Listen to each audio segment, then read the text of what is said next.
मित्रांनो, एका गावामध्ये एक स्वार्थी, नीच आणि नालायक वृत्तीचा माणूस राहत असतो. तो फोडा आणि राज्य करा या नीतीचा वापर करायचा.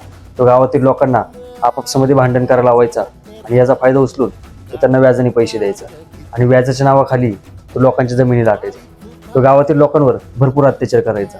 पण एक दिवस तो अचानक आजारी पडतो. त्याला चालता सुद्धा येत नाही. त्याला कळायला लागतं की आपला अंत जवळ आलाय.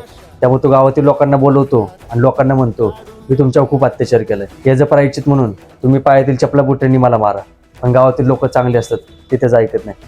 तरी तो लोकांना म्हणतो, एका मारणाऱ्या माणसाची शेवटची इच्छा आहे, तुम्हाला ती पूर्ण करावी लागेल. ते ऐकून गावातील लोक त्याला चपला बुटांनी मारायला चालू करतात. तेवढं तिथं पोलीस येतात, कारण त्या नालायक वृत्तीच्या माणसांनी पोलिसांना आधीच फोन करून सांगितलेलं असतं की गावातील लोक मला चपला बुटांनी मारत आहेत. आता पोलीस जे डोळ्यांनी दिसतंय ते खरं मानतात आणि गावातील लोकांना पोलीस स्टेशनला घेऊन जातात.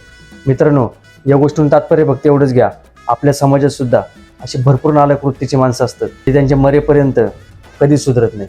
एक वेळेस ते मरतील तर त्यांचा हा स्वभाव कधीच जात नाही. त्यामुळे तुमच्या आजूबाजूला जर कोणी असे असतील की जे आता सुधारण्याचं नाटक करतायत, त्यांच्यावर अजिबात विश्वास ठेवू नका आणि अशा लोकांना थोडं लांबच ठेवा.